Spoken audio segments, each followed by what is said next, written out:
Our selection today will be No Trouble at the River.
Jordan, and I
The oracles of the UCI. 1 Peter chapter 4, verses 7 through 11. But the end of all things is at hand. Be you therefore sober, and watch unto prayer. And above all things have fervent love among yourselves, for love shall cover the multitude of sins. Use hospitality one to another without grudging. As every man has received the gift, even so minister the same one to another, as good stewards of the manifold grace of Elohim. If any man speak, let him speak as the oracles of Elohim. If any man minister, let him do it as of the ability which Elohim gives, that Elohim in all things may be glorified through Yahshua HaMashiach, to whom be praise and dominion forever and ever. Amen. Ephesians chapter 4, verses 29 through chapter 5 and verse 4. Let no corrupt communication proceed out of your mouth, but that which is good to the use of edifying, that it may minister grace unto the hearers. And grieve not the Holy Spirit of Elohim, whereby you are sealed until the day of redemption. Let all bitterness and wrath and anger and clamor and evil speaking be put away from you with all malice. And be you kind one to another, tender-hearted, forgiving one another, even as Elohim for Yahshua's sake has forgiven you. Be you therefore followers of Elohim, as their children, and walk in love, as the Mashiach also have loved us, and has given himself for us an offering and sacrifice to Elohim for a sweet-smelling savor.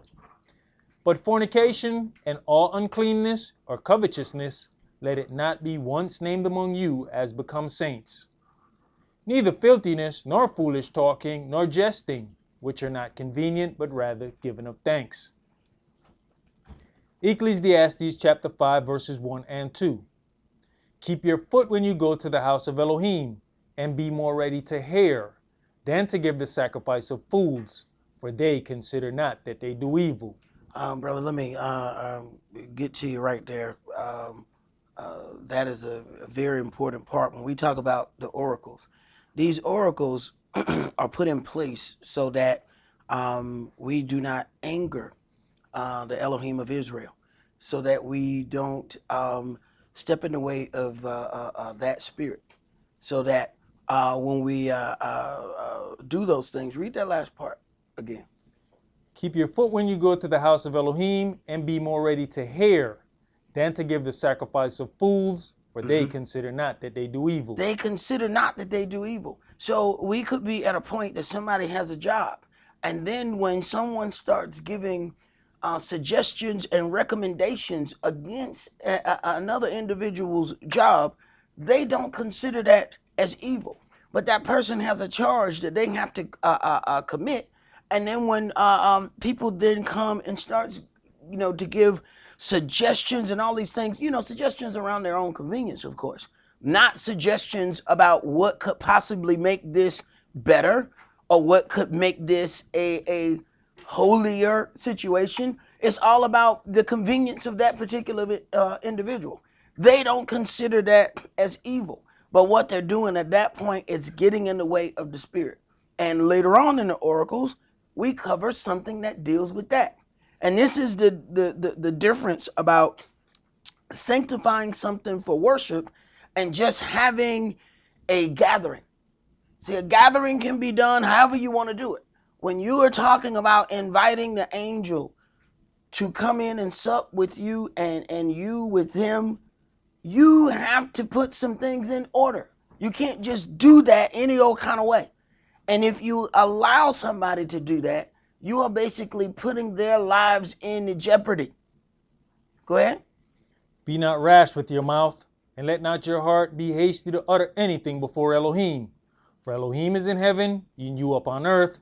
Therefore let your words be few. Let your words be few. Do we consider that we have invited the angel that stands at the door to come in and sup with us and us with him? That is as if Elohim is present. Okay, do understand that we ain't just going to deal directly with Yahweh. You're going to deal with an angel of Yahweh. Okay, but when you invite that angel, are you even considering how you conduct yourself? Are you even considering how you present yourself? What you wear matters. How you conduct yourself matters. And I find it amazing that, people act like they don't understand this concept.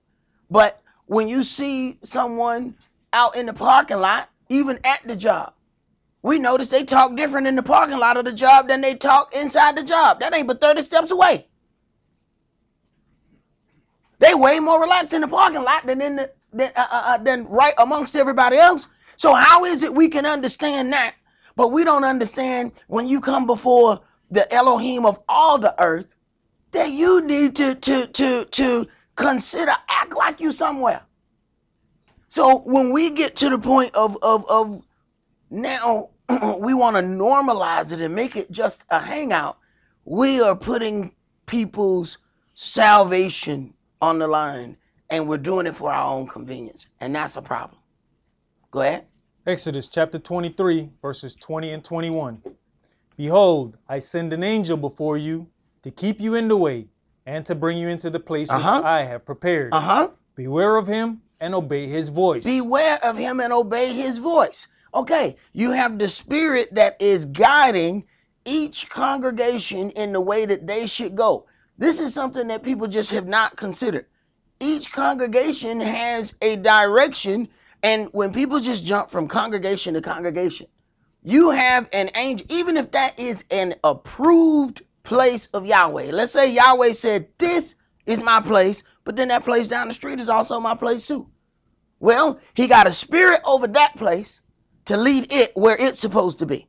And then he has an angel or a spirit over this place to lead it where it's supposed to be.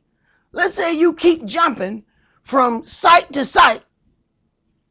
Now, that's an approved place down the street. But now you jumping from site to site, and then you take their instructions and bring them over here. You done take that angel off. Hey man, I know how to lead. The folk I'm supposed to lead. That dude down there doing what he's supposed to do. That angel is over that place to lead them. They supposed to be at the top of that hill. What kind of army all go in the same place at the same time?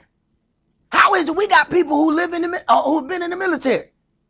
No, you march these people over this hill, these people over this hill. They didn't converge on the enemy. We can't all go in the same direction at the same time. But if you keep jumping from place to place, you're taking their instructions, putting it over here, then tell the people over here they out of order. Yeah, they out of order because they're not over there. Those were their instructions, not ours. Go ahead. Provoke him not, for he will not pardon your transgressions, for my name is in him. Check that out. The angel don't want to hear your excuses as to why you did what you did. The angel don't want to hear your excuses as to why you made a mistake. The angel don't want to hear that. He's not going to entertain your excuses. He does not care. He has a job to do. This group need to be on top of that hill in 2 months' time. He's not going to take any excuses because Yahweh not going to take no excuses for him. Why wasn't these people on top of this hill in 2 months? I needed them to be here because I need them to attack these people. These people are going to attack these people. Why are they not here? Well, half of them was listening to the other people. So then what they went halfway down the hill. So check this out. Check this out. This group over here, they was told to go down this way. This group was told to go this way. But part of this group is listening to them. So guess where they at? They are not by either group because they went halfway here and halfway there. Guess what? They have completely lost their salvation. They ain't with either group.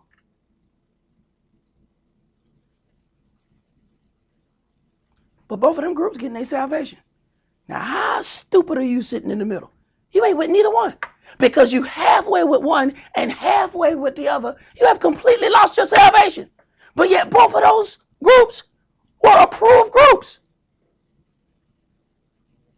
But because we can't focus listening to everybody and everything, now we have completely lost our salvation.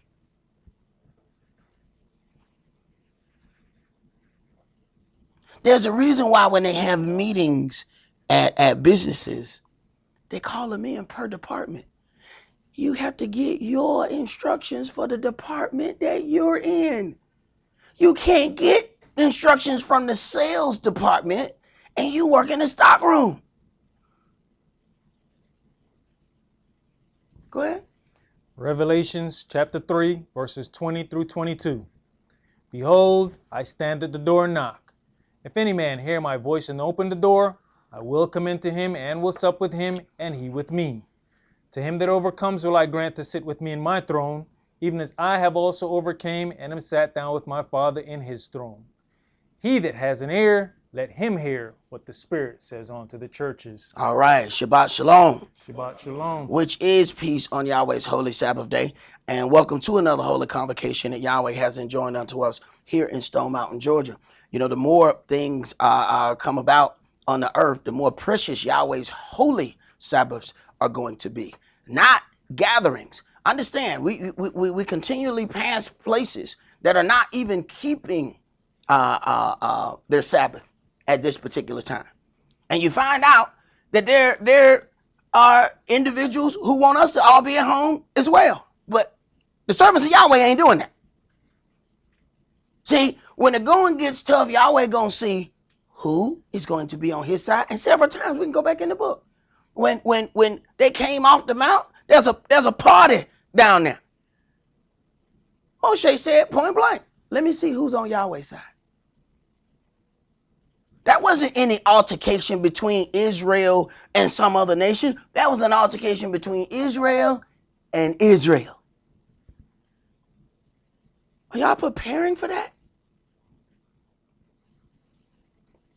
Are you preparing for the enormously large conflict that we're going to have with people who look like you? I'm talking about koofed up.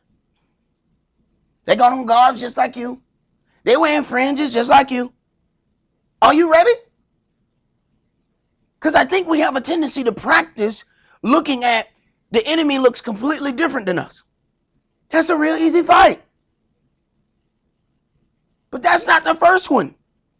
You have to fight to prove that you have the right to fight. And the first fight is with your own. Are we even preparing for that? Yahweh don't let everybody fight for him. Don't think everybody who show up get to fight for Yahweh. Hey, some people show up in the military and they be like, nah, man, you got to go back home. They're like, no, man, I want to shoot this rifle. Yeah, well, we just found out that you got one of them heart murmur things, and you know, your aim is real off. You keep shooting all the wrong people. You can't be with us. They don't let everybody that show up. That's the reason they got like an entrance exam. They got a test. You could have something wrong with you and you don't even know it. Well, Yahweh got a test, but it's a different test. Because see, whatever that little physical ailment that the army said you had and they wouldn't let you in. Oh, Yahweh like, oh no, I fixed that when you showed up. I already fixed that. What I got to fix, though, is this thing in here that may cause you not to follow me correctly. Now, if you let me fix that, we good. For every high priest taken from among men is ordained for men in things pertaining to Elohim, that he may offer both gifts and sacrifices for sins, who can have compassion on the ignorant and on them that are out of the way, for that he himself also is compassed with infirmity. And by reason hereof he ought, as for the people, so also for himself, to offer for sins. And no man takes this honor unto himself, but he that is called of Elohim, as was Aaron. So also the Mashiach glorified not himself to be made an high priest, but he that said unto him, you are my son, today have I begotten thee. Let's begin today's sermon in Exodus chapter 33. So you have a difference between people who were called of Elohim to lead, and then those who have called themselves and then told Yahweh about it.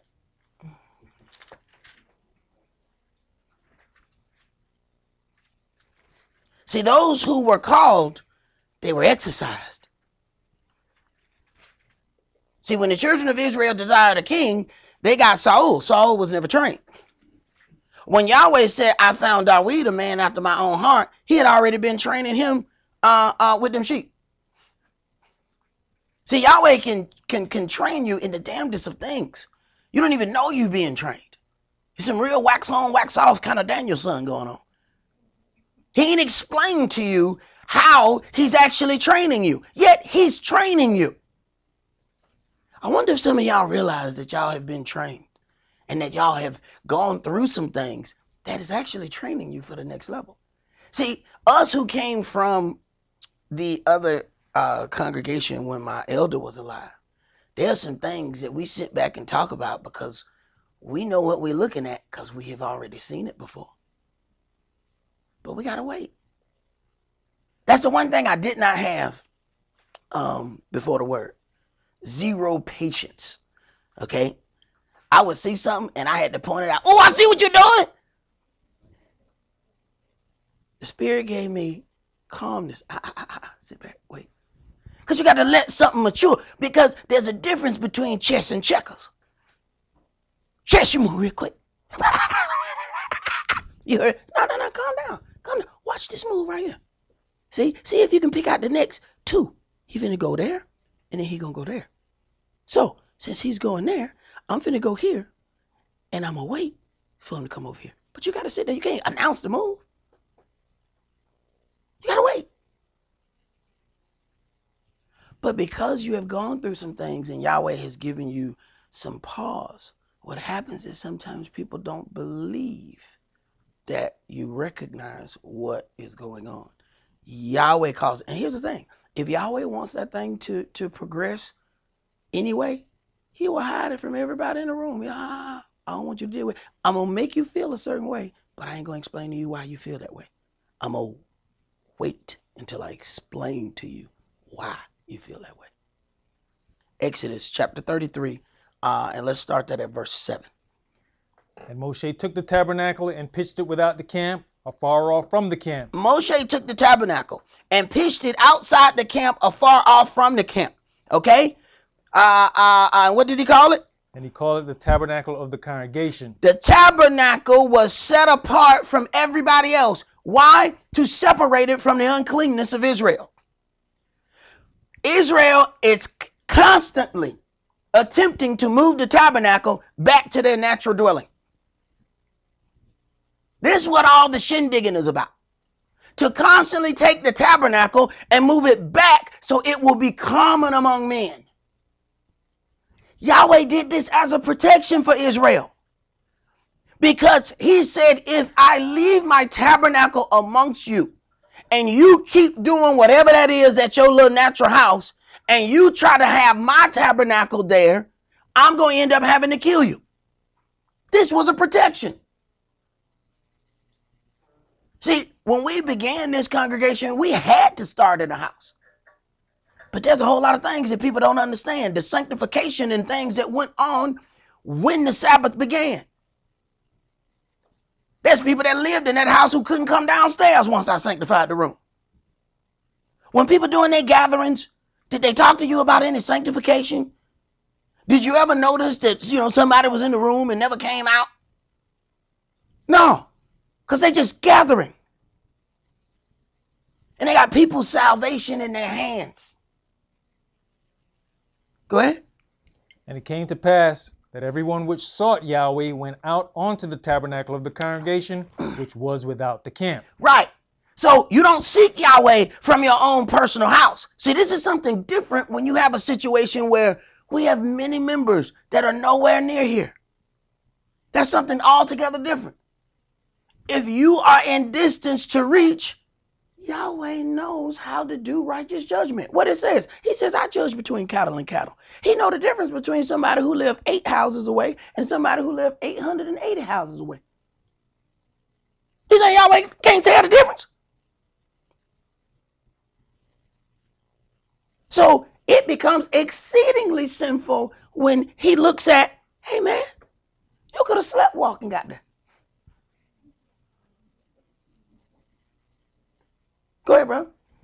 And it came to pass, when Moshe went out onto the tabernacle, that all the people rose up and stood every man at his tent door and looked after Moshe. They stood in their tent door, they in their house. Okay? It says when somebody's come to inquire of Yahweh, they leave their own personal dwelling and come to the tabernacle. But what we want to do is we want the tabernacle to come to us.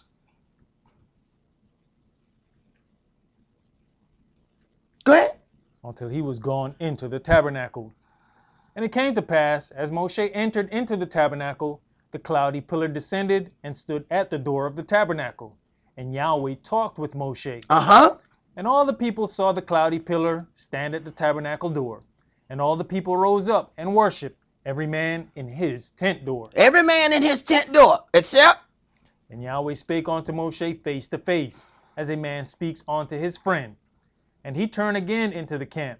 But his servant Yahshua, the son of Nun, a young man, departed not out of the tabernacle. So, Yahweh is now training the next one by having him available to watch all of these things. That's why I say we were already at a congregation with an elder who had been teaching 30 years before I got there. There's a whole lot of things that we witnessed. There's a whole lot of things that I thought I knew what I was looking at. And he chastised me all along the way and taught me. And I am glad for every chastisement. There are people that get a chastisement and they car already crunk. They got that automatic start. So you be trying to correct them and they be like, okay. Car already running. The reason I know what's going on now is because that old man chastised me. And some of them chastisements was in public. He was just out of nowhere. This sucked, folk. What? How was that my fault? I didn't need nobody to do nothing. But I tell you what, I appreciate every last one of them chastisements now. Because when Jake come with his regular Jake mess, I be like, there go Jake.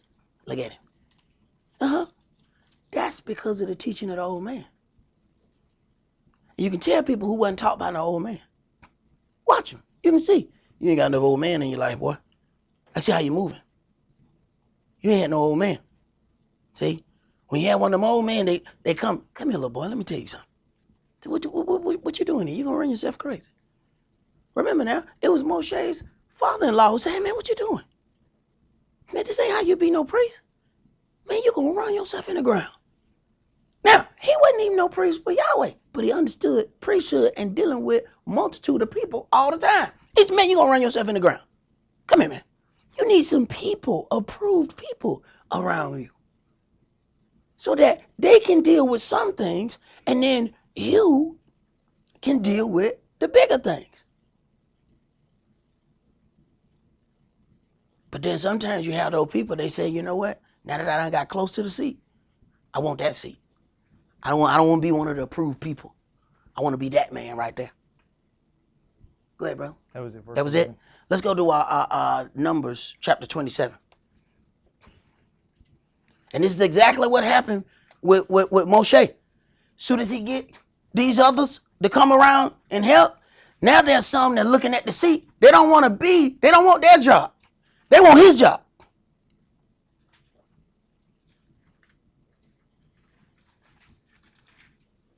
Numbers 27, and let's start that at verse 12. And Yahweh said unto Moshe, get you up into this Mount Abarim, and see the land which I have given unto the children of Israel. And when you have seen it, you also shall be gathered unto your people, as Aaron your brother was gathered. For you rebelled against my commandment in the desert of Zin, in the strife of the congregation, to sanctify me at the water before their eyes, that is, the water of Meribah, in Kadesh, in the wilderness of Zin. Right. At the end of the day, you find out that the pushing of the children of Israel will cause you to deal with your own stuff and forget Yahweh. At this point, they have aggravated this man so much, and it seems unfair that Yahweh would say this to him. But do understand, he also stood in the breach for them, remember? Do you understand what that means when you stand in the breach? He took their sin. Now, this is a priest's job to take on the sin of the children of Israel. So I ask the people when they having their shindiggery, when they having their gatherings, who taking the sin in here? Because everybody kind of hanging in a common manner, trying to figure out whose shoulders does the sin in here lay on? Everybody want to hang, but don't nobody want to carry the sin. No, somebody got to hold that damn sin bag. Because that's somebody's job. You understand? That's somebody's job. Who gonna carry that? You gotta understand the difference between a party and a holy convocation. Go ahead. Verse 15. And Moshe spake unto Yahweh, saying, Let Yahweh, the Elohim of the spirits of all flesh, set a man over the congregation, which may go out before them, and which may go in before them, and which may lead them out, and which may bring them in. Now, he's still concerned about the children of Israel. Because he knows that something's going to happen to him. Come on, Yahweh. But you know, these people can't they can't self-mandate. They can't they not good at that. These your people. You know your people. Okay, come on. You're going to have to put somebody. Let me, tell me who you're going to put over these people. Because, they going to have some issues. I mean, if you get ready to stone the glowing man, you got to really be on some different kind of stuff. I mean, you see the man glow and you still going to try to throw a rock at him. I will be scared the rock going to bounce off him and hit me. Jake not scared because Jake don't fear Yahweh. Israel fears Yahweh. Jake don't know what to fear. Go ahead. That the congregation of Yahweh be not as the sheep which have no shepherd. And Yahweh said unto Moshe, Take you Joshua the son of Nun, a man in whom is the Spirit, and lay your hand upon him. Now, remember, this is the young man. Understand now, there's older, this is what we like to do. We like to find ourselves the oldest person we can and anoint that person as the leader. There's already elders at this point. This was the young man who was there every time Yahweh showed up. Every time the Spirit was there, he was being trained. Now, Yahweh is setting. Moshe didn't pick the next leader. Yahweh did. Go ahead. You had to think about even the situation of Moshe. Remember, he had already appointed men to help him do the judging. So, and I'm sure those guys are probably older than Joshua. Now, and do understand, they pissed right now. All right? Well, I mean, I was first judge. You know what I'm saying? You got this young dude here. We supposed to listen to him. He gonna lead us. I can count his gray hairs. 1, 2, 3. He ain't got before him. His whole side over here gray. Look at that. Because, Israel got respect the person. We big on respect the persons when they come down to age. Remember, that's what they said to Yahshua. You ain't even 40 years old yet. And have you seen Abraham? Oh, yeah. That was our indignation concerning age. But we have to understand there's a natural age and a spiritual age. We see somebody walking around 70 years old, and we say, that's an elder. They got baptized 4 years ago. That's a toddler. They still spiritually doing in their pants. Then you got a 40-year-old who been in the word 20 years. That's the elder. People ain't figured that out.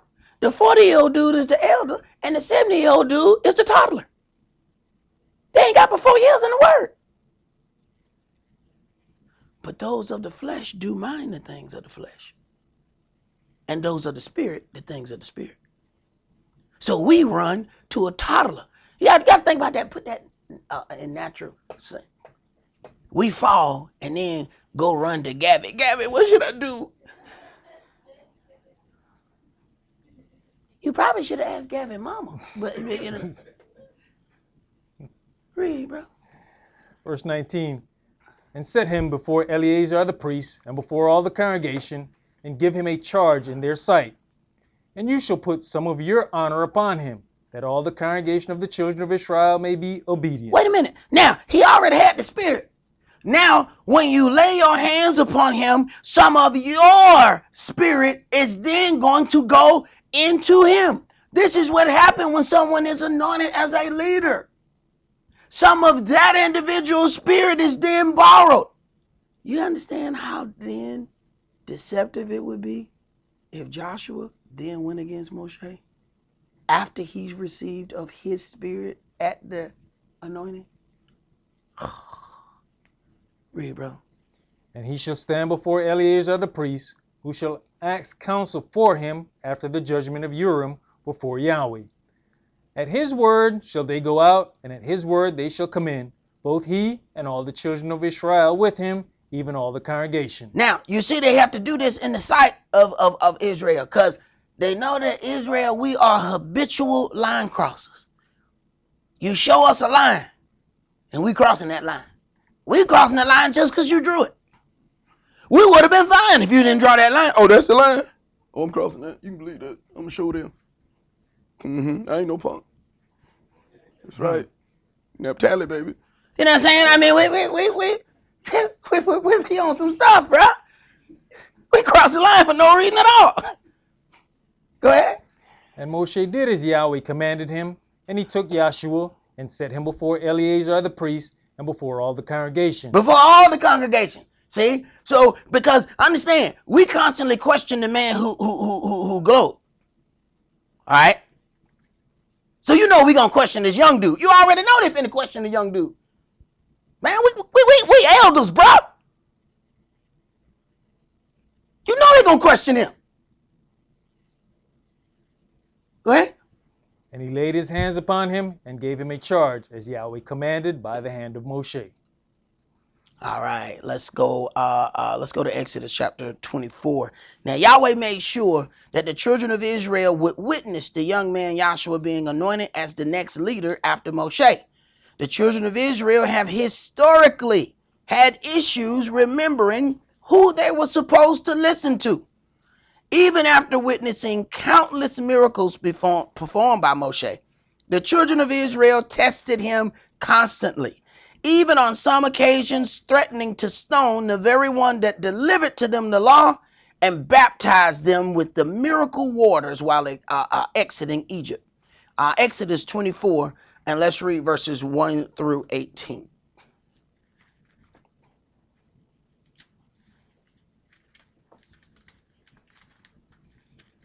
Exodus chapter 24, and we're going to read verses 1 through 18. And he said unto Moshe, Come up unto Yahweh, you and Aaron, Nadab and Abihu, and 70 of the elders of Israel. Now, do these names sound familiar, that Nadab and Abihu? Mm-hmm.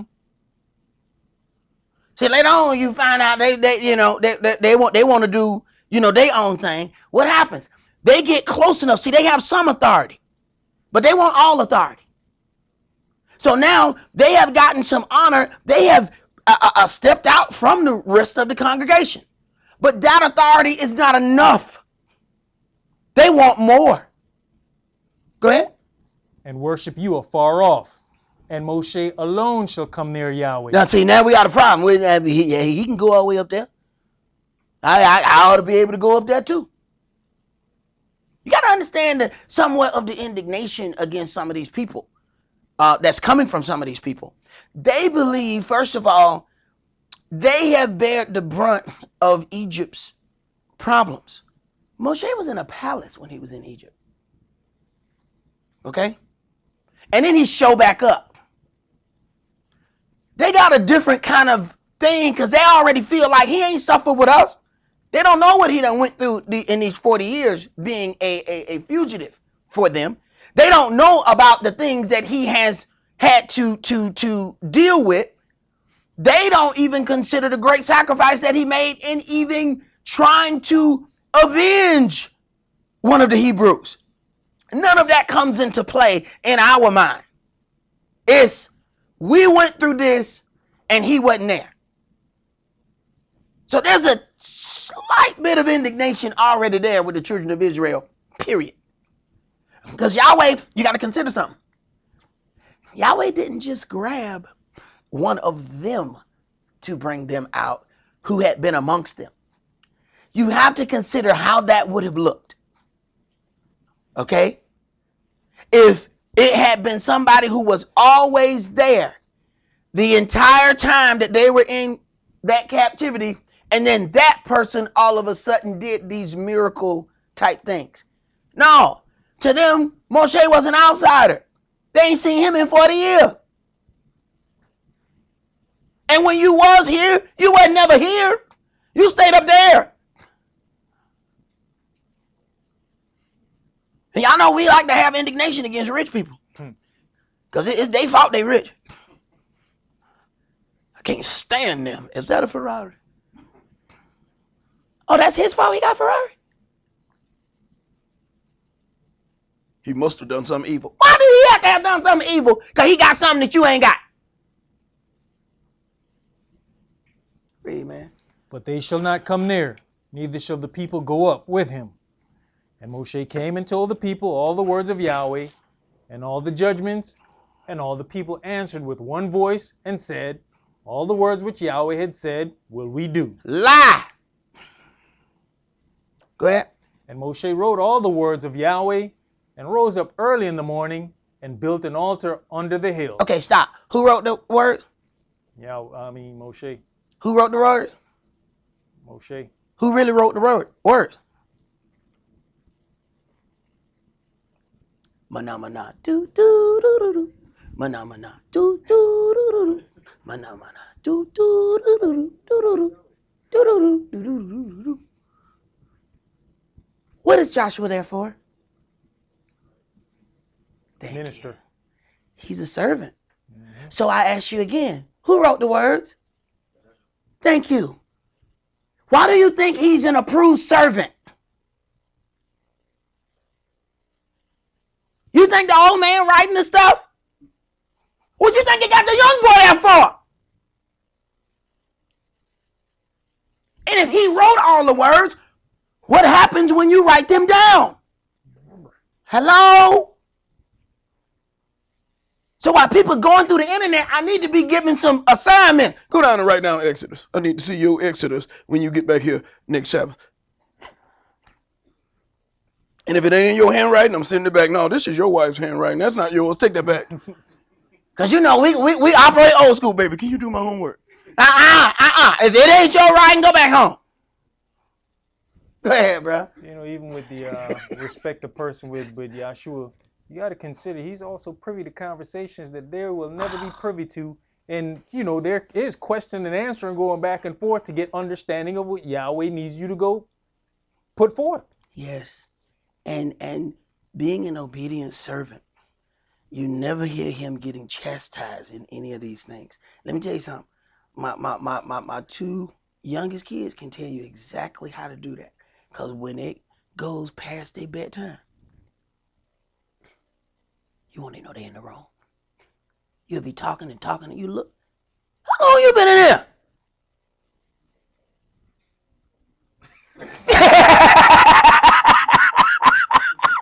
He said, hey, this is the only way I was going to maximize my uptime. You know what I'm saying? If I talked, thou would heareth me and would sendeth me to bed, you know?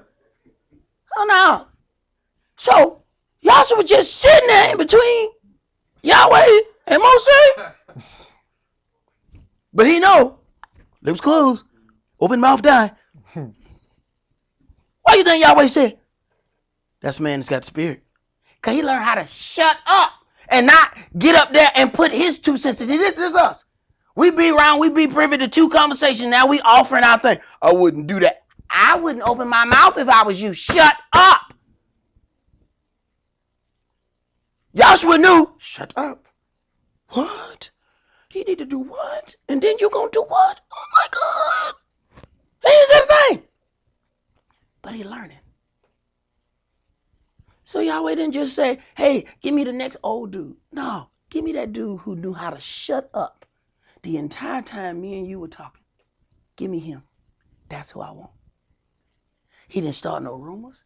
Consider what he know. They coming down the hill. Yahweh done told him, hey, you see that brother such, we're going to do something to him. He got to come down the hill. I don't know nothing about nothing. Nothing about nothing. But I know somebody finna get it. But he ain't open his mouth. Yahweh said that's approved servant here. That's my next one. Go ahead. Verse 4, and Moshe wrote all the words of Yahweh and rose up early in the morning and built an altar under the hill and 12 pillars, according to the 12 tribes of Israel. And he sent young men of the children of Israel, which offered burnt offerings and sacrificed peace offerings of oxen unto Yah. And Moshe took half of the blood and put it in basins, and half of the blood he sprinkled on the altar. And he took the book of the covenant and read it in the audience of the people. And they said, all that Yahweh had said will we do, and be obedient. And Moshe took the blood and sprinkled it on the people and said, Behold the blood of the covenant, which Yahweh has made with you concerning all these words. You know what? You know, in an earlier part it says, and Moshe went out of the tabernacle, and you notice it said, but Yahshua was still in there. Yahshua in there by himself now. Other people can't go in, but he in there by himself. Right. Read. Then went up Moshe and Aaron, Nadab and Abihu, and 70 of the elders of Israel. And they saw the Elohim of Israel, and there was under his feet as it were a paved work of a sapphire stone, and as it were the body of heaven in his clearness. And upon the nobles of the children of Israel he laid not his hand. Also they saw Elohim, and did eat and drink. And Yahweh said unto Moshe, Come up to me into the mount, and be there, and I will give you tables of stone, and a law, and commandments which I have written, that you may teach them. And Moshe rose up, and his minister Yahshua, and Moshe went up into the mount of Elohim. Now, y'all stay down here. It says, and Yahweh said unto Moshe, Come up to me into the mount and be there. I will give you tables of stone and a law and commandments which I have written that you may teach them. All right. You come up. Verse 13. And Moshe rose up and his minister Yahshua. It is implied. If he coming, Yahshua coming. Go ahead. And he said unto the elders, Tarry you here for us until we come again unto you. Tarry you here until we come. Understand something. He's not going up there with Aaron. See, this is how I was thinking would be. You know, that's the next old dude. So he would go up there with the old dude. No. Him and the young man is going up. All the rest of the elders got to stay. They're not permitted to pass that point. So there's some indignation already happening here that how he get that close to Yahweh. He ain't nothing but a servant. Go ahead. And behold, Aaron and Hur are with you. If any man have any matters to do, let him come unto them. And Moshe went up into the mount, and a cloud covered the mount. And the glory of Yahweh abode upon Mount Sinai, and the cloud covered it 6 days. And the 7th day he called unto Moshe out of the midst of the cloud. And the sight of the glory of Yahweh was like devouring fire on the top of the mount in the eyes of the children of Israel. And Moshe went into the midst of the cloud, and gat him up into the mount. And Moshe was in the mount 40 days and 40 nights. Right. And you understand in a lot of these things where these people say, we don't know what's happening to him. Let's go ahead and appoint us a new leader and let's go somewhere else. Because you know the problem. Hey, man, he didn't take 40 days worth of food, bro. Okay? That man did. Okay? He did. All right? Now let's just go ahead and let's have a vote. And let's figure out who gonna be the next leader. Cause no doubt he did. Can't nobody live it. He look, okay? He was snacking on something. That's all he had, one little snack. That little snack not gonna last 40 days. Why? We thinking with our natural mind. See? We thinking about what we can do naturally, physically, with the flesh. And if we can't do it, we figure everybody else can't do it either. That's what people are always trying to give you their limitations. But you notice they don't never give you their powers or their strengths. But anything they can't do, they believe you can't do it either. No, you can't do that. No, you can't do that. Don't tell me what I can't do.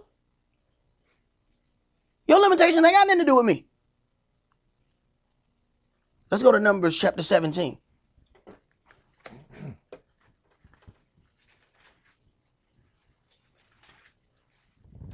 Numbers 17, and we're going to read verses 1 through 13. And this is one of those things where you start to see the indignation of the children of Israel, because there's constantly a situation that Yahweh has to diffuse dealing with the other princes of Israel. Number 17, and let's start that at verse 1. And Yahweh spake unto Moshe, saying, Speak unto the children of Israel, and take of every one of them a rod according to the house of their fathers. Of all their princes, according to the house of their fathers, 12 rods. Write you every man's name upon his rod. And you shall write Aaron's name upon the rod of Levi. For 1 rod shall be for the head of the house of their fathers. And you shall lay them up in the tabernacle of the congregation before the testimony, where I will meet with you. And it shall come to pass that the man's rod, whom I shall choose, shall blossom, and I'll make to cease from me the murmurings of the children of Israel, whereby they murmur against you. Right. The children of Israel are constantly murmuring about stuff that they don't want to do. And it's never, they don't even have the understanding of holy things, but they're murmuring about everything. We don't want to do this. We don't want to do that. Why we got to do this? Why we got to do that? So now Yahweh has to make a display and show them who is approved, because they doing this the same thing that we always hear. We all holy. You need to learn what deception sound like, because what that is, what is that? That's making every man common sort. The same thing where people want to make the tabernacle and their house be on equal footing. It's the same thing when they say we're all holy. No. There's levels of holiness. What did Gabriel say? Hey man, your chief prince, Michael. Mm-hmm. Hey man, all the angels don't have the same authority. They differ in authority. So how will we think that once holy, all holy, and everybody on the same level? That's a lie. That don't go according to this book. But that is the statement that you're going to hear when somebody gets ready to intrude or encroach upon Yahweh's boundaries. They're going to use that we're all holy thing. And every time you hear it, get ready for the mess that come behind it. Go ahead. Verse 6. And Moshe spake unto the children of Israel, and every one of their princes gave him a rod apiece, for each prince 1, according to their fathers' houses, even 12 rods. And the rod of Aaron was among their rods. And Moshe laid up the rods before Yahweh in the tabernacle of witness. And it came to pass that on the morrow, Moshe went into the tabernacle of witness, and behold, the rod of Aaron for the house of Levi was budded, and brought forth buds, and bloomed blossoms, and yielded almonds. And Moshe brought out all the rods from before Yahweh unto all the children of Israel. And they looked, and took every man his rod. And Yahweh said unto Moshe, Bring Aaron's rod again before the testimony, to be kept for a token against the rebels. His rod was to be kept as a token against the rebels. These rebels are children of Israel. These are not rebels from some other nation. These are rebels from right amongst their presence. Why are they rebels? Because they want to do the things the way they want to do them. They don't want to do them the way that they have been instructed to do them. Go ahead. And you shall quite take away their murmurings from me, that they die not. And Moshe did so, as Yahweh commanded him, so did he. And the children of Israel spake unto Moshe, saying, Behold, we die, we perish, we all perish. But you see the children of Israel, 1 minute they bold, and then 2 hours later, they turn to a bunch of punks. But we so bold, we'll come against Yahweh, then Yahweh say something, wait a minute. You were just talking all kind of junk over here just a minute ago. Then they see that fire getting up and that smoke coming. Wait a minute. You was a lion. You was roaring. Then they see that fire. That's a different kind of cat. That's a different kind of cat. Where am that cat? Go ahead. Whoso comes anything near unto the tabernacle of the Yahweh shall die. Shall we be consumed with dying? Now we want to ask the question. Go ahead. And Yahweh said unto Aaron, You and your sons and your father's house with you shall bear the lawlessness of the sanctuary. Okay. Authority and job. You shall bear the lawlessness of the sanctuary. So I ask people when they are doing their shindigging, who's bearing the lawlessness of the gathering?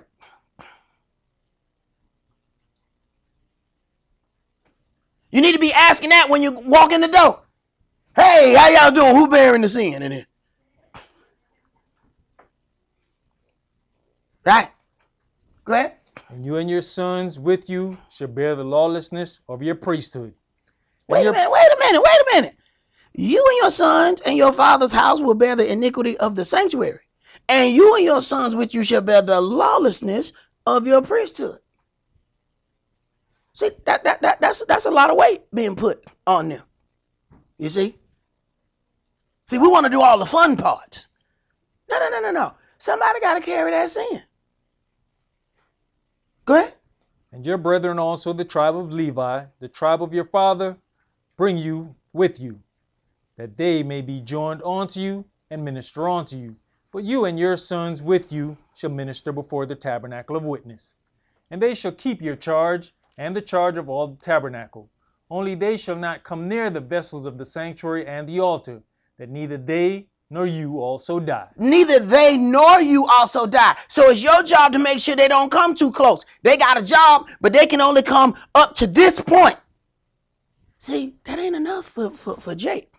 See, you give Israel a charge, and Israel will run to the charge. They say, okay, what's my responsibility? From here to here. He's like, all right, I got a charge, I got a job. That works for Israel. But we got Jake mixed in with Israel. Nothing is enough for Jake. After you give Jake that little bit, Jake look out what's on the other side of his boundary. Now I want that too. But that's not your job, Jake. Yeah, but I want that. I want that job too. But Jake, you can't have that. No, I want that job. I want the power that come with that job. Go ahead. And they shall be joined unto you, and keep the charge of the tabernacle of the congregation. For all the service of the tabernacle, and a stranger shall not come near unto you. Right. And let me tell you something. If it was not given unto you, just because they Israel, don't mean that they're not a stranger. Were you given that duty? Well, then you're a stranger. Didn't it say the sons offer strange fire? How they offer strange fire if they were of Israel? It wasn't their job to do it. Then your fire's strange. You are a stranger. Your boundary stopped here. What you doing all the way over here? And some of us have played, sports. And that coach tell you, all right, man, you cornerback. This your side. When something happen, man, you see the dude, he get an interception and he dancing and everybody was like, man, that was a good play. And then you got that disciplined coach who come over there, man, that was a good catch. Now explain to me, why the hell was you on that side of the field? Huh? Now everybody else is congratulating him on this marvelous catch. The problem is, he the cornerback for that side. He got an interception on that side. That was absolutely marvelous. Oh, you got good hands. That was absolutely marvelous. But explain to me again, how the hell you got over there?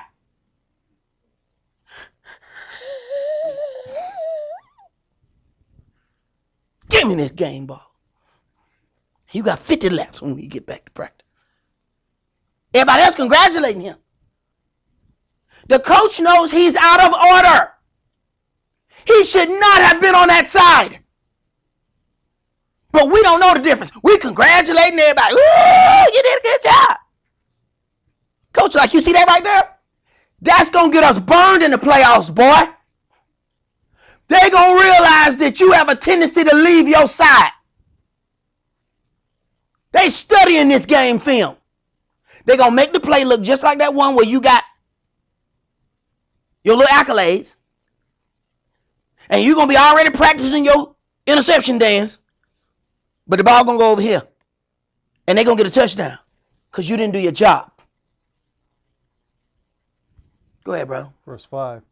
And you shall keep the charge of the sanctuary and the charge of the altar, that there be no wrath any more upon the children of Israel. And I, behold, I have taken your brethren the Levites from among the children of Israel. To you they are given as they gift for Yahweh, to do the service of the tabernacle of the congregation. Therefore you and your sons with you shall keep your priest office for everything of the altar, and within the veil, and you shall serve. I have given your priest office unto you as a service of a gift. Mm-hmm. And the stranger that comes near shall be put to death. The stranger who comes near to Yahweh's altar to do those holy things shall die. So what people do is they want to make the gathering a common thing. That way nobody has to approach unto an altar. They think they're protecting themselves that way. Go ahead. And Yahweh spake unto Aaron, Behold, I also have given you the charge of mine heave offerings of all the hallowed things of the children of Israel. Unto you have I given them by reason of the anointing, and to your sons by an ordinance forever. This shall be yours of the most holy things, reserved from the fire, every oblation of theirs, every meat offering of theirs, and every sin offering of theirs, and every trespass offering of theirs, which they shall render unto me, shall be most holy for you and for your sons. Right. In the most holy place shall you eat it. Where? In the most holy place. Not at your house.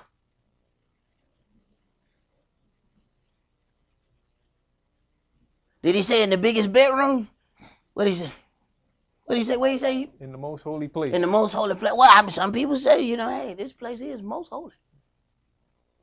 Go ahead. Every male shall eat it. It shall be holy unto you. And this is yours, the heave offering of their gift, with all the wave offerings of the children of Israel. I have given them unto you, and to your sons, and to your daughters with you, by a statute forever. Everyone that is clean in your house shall eat of it. Everyone that is clean in your house shall eat of it. Do we even separate the thing? Do we even consider that? That when these things are reinstituted, do we understand all of the things that we're going to have to deal with? Go ahead. As much as we like to overlook things, there are things that were set aside for even the daughters to take part of. Verse 12. All the best of the oil, and all the best of the wine, and of the wheat, the first fruits of them which they shall offer unto Yahweh, them have I given you. And whatsoever is first ripe in the land, which they shall bring unto Yahweh, shall be yours. Every one that is clean in your house shall eat of it. Everything devoted in Israel shall be yours. Everything that opens the matrix in all flesh, which they bring unto Yahweh, whether it be of men or beasts, shall be yours. Nevertheless, the firstborn of man shall you surely redeem, and the firstling of unclean beasts shall you redeem. You redeem, you don't have to sacrifice that. It belongs to Yahweh, but they're not going to deal with it.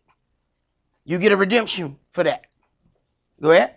And those that are to be redeemed from a month old shall you redeem, according to your estimation, for the money of 5 shekels, after the shekel of the sanctuary, which is 20 gerahs. But the firstling of a cow, or the firstling of a sheep, or the firstling of a goat, you shall not redeem. They are holy. You shall sprinkle their blood upon the altar, and shall burn their fat for an offering made by fire, for a sweet savor unto Yah. And the flesh of them shall be yours, as the wave breast and as the right shoulder are yours. All the heave offerings of the holy things which the children of Israel offer unto Yah have I given you, and your sons and your daughters with you, by a statute forever. It is a covenant of salt forever before Yahweh unto you and to your seed with you. And Yahweh spake unto Aaron, You shall have no inheritance in their land, neither shall you have any part among them. I am your part and your inheritance among the children of Israel. And, behold, I have given the children of Levi all the tenth in Israel for an inheritance, for their service which they serve, even the service of the tabernacle of the congregation. And behold, I've given the children of Levi all the tenth in Israel for an inheritance. See, they have all of these things, the sin that they have to carry, they have all of that. So in that, they are given the tenth in Israel for their service. So the same one who picking up money is the same one who's supposed to carry the sin, just so you know, if you're on your way to a shindig. Look at who picking up the money. Who picking up the money? That's sin man right there. Because ain't nobody going to answer that question, who carrying the sin in here? Don't nobody ask that question. All right, well, let me ask another question. Who picking up the money? Let me rephrase that question. Who picking up the money? You? You that man then. You the one that carry the lawlessness of whatever the hell goes on in here. And when people think about it like that, then you'll understand why, if the guy is doing what he's supposed to do for Yahweh, you'll understand why that guy is, hey, fix that right now. Hey, wait a minute, come here, let me explain something to you. Why? Because he the one got to carry it. See, people don't understand that. When you get some folks and they come in and start breaking stuff in your house, then you understand. You the one got to replace that every time they break something. See, you let somebody's house sit and they throw a party, they're not worried about all that stuff that they broke in your house because they're not paying for that stuff. But when it's your stuff, hey, man, get your feet off that sofa, man.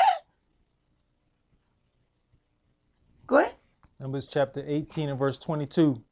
Neither must the children of Israel henceforth come near the tabernacle of the congregation, lest they bear sin and die. Neither must the children of Israel henceforth, from here on, come near the tabernacle of the congregation. Yahweh set a difference between them and the priests. So whenever somebody decides that we all holy and everything needs to happen in the same manner, they're going against Yahweh. Yahweh set forth this, not me. People keep thinking that I'm their issue. No, I'm just the one you see. Yahweh is your problem, not me. Go ahead. But the Levites shall do the service of the tabernacle of the congregation, and they shall bear their lawlessness. They shall bear their lawlessness. Go ahead. It shall be a statute forever throughout your generations, that among the children of Israel they have no inheritance. But the tithes of the children of Israel, which they offer as an heave offering unto Yah, I have given to the Levites to inherit. Therefore I have said unto them, among the children of Israel they shall have no inheritance. And Yahweh spake unto Moshe, saying, see, look, this is how Yahweh even some things out. You're getting a tenth from those people. If they then had land, they could then turn around, gather up money, and start buying the land of the children of Israel with their own money. See, Yahweh has a thing set up. It don't matter that you don't understand it. Y'all don't give a damn about what you understand. This is what he has set forth. Follow your instructions. But instructions causes Jake a problem. Not Israel. Jake. Go ahead. Thus speak unto the Levites, and say unto them, when you take of the children of Israel the tithes which I have given you from them for your inheritance, then you shall offer up an heave offering of it for Yahweh, even a tenth part of the tithe. And this is your heave offering shall be reckoned unto you, as though it were the corn of the threshing floor, and as the fullness of the winepress. Thus you also shall offer an heave offering unto Yahweh of all your tithes, which you receive of the children of Israel, and you shall give thereof Yahweh's heave offering to Aaron the priest. Out of all your gifts you shall offer every heave offering of Yahweh, of all the best thereof, even the hallowed part thereof out of it. Therefore you shall say unto them, when you have heaved the best thereof from it, then it shall be counted unto the Levites as the increase of the threshing floor, and as the increase of the winepress. And you shall eat it in every place, you and your households, for it is your reward for your service in the tabernacle of the congregation. And you shall bear no sin by the reason of it, when you have heaved from it the best of it. Neither shall you pollute the holy things of the children of Israel, lest you die. All right, let's go to Deuteronomy chapter 12.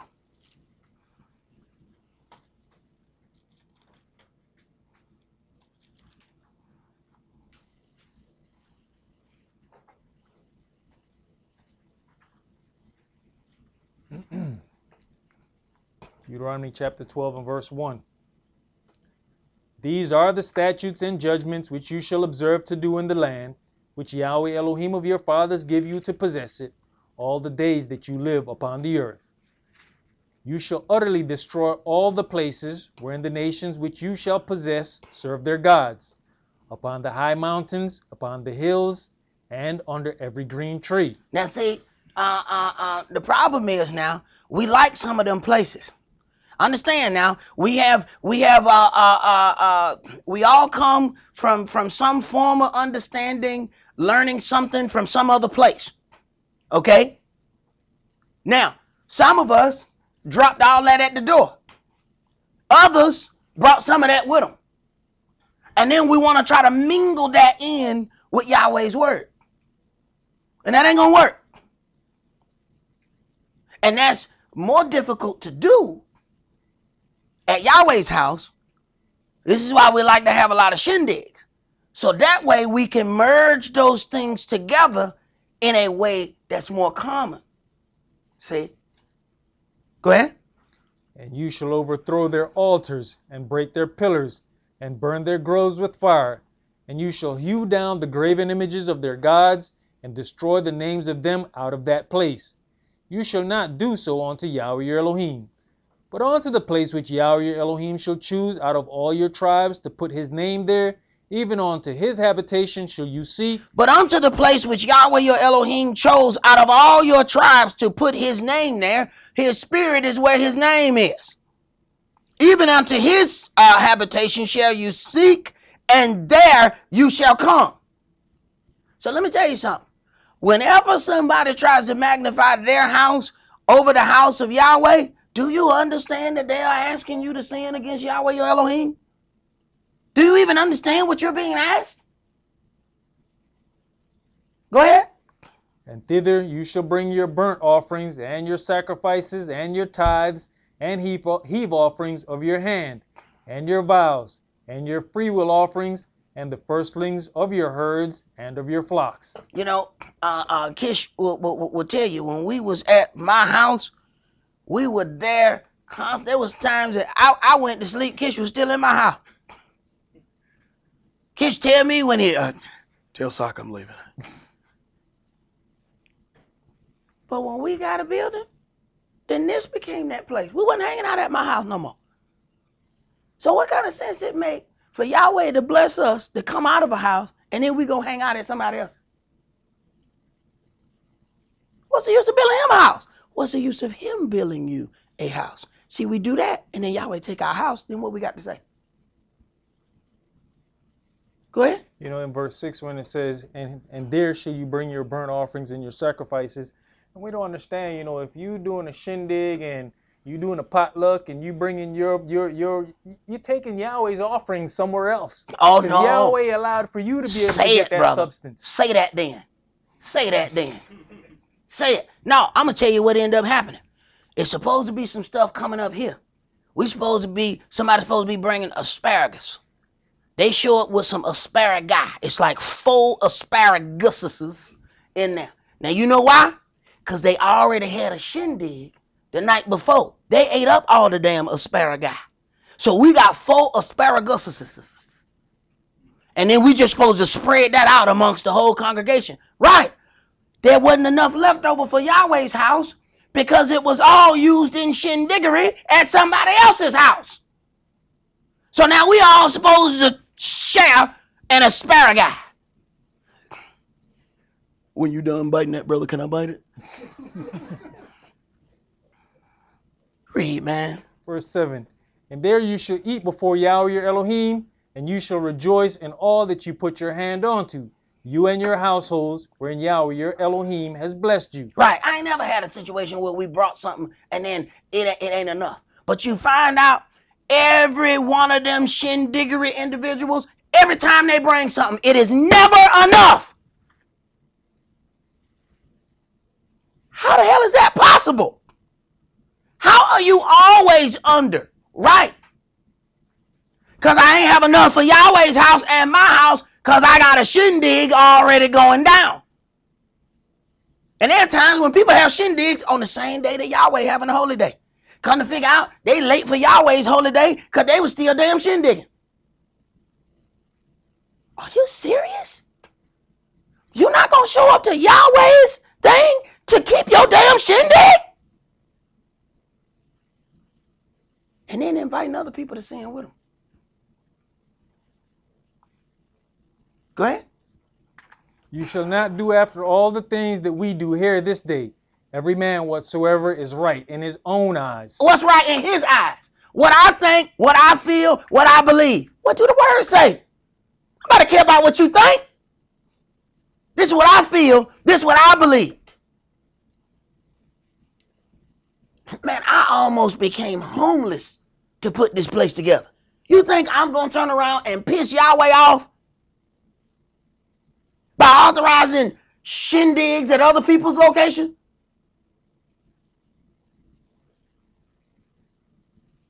Read, man. For you are not as yet come to the rest and to the inheritance which Yahweh your Elohim gives you. But when you go over Jordan and dwell in the land which Yahweh your Elohim gives you to inherit, and when he gives you rest from all your enemies round about, so that you dwell in safety, then there shall be a place which Yahweh your Elohim shall choose to cause his name to dwell there. There shall be a place which Yahweh your Elohim shall choose to cause his name to dwell there. And just because you put one of them what the hell they call that, mezuzah, just because you hammer one of them damn things at your door, don't mean Yahweh name now.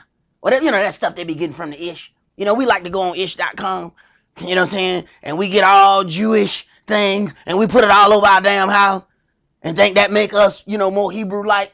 Because, they got some Hebrew letters on there. So it must be Hebrew. It must be holy.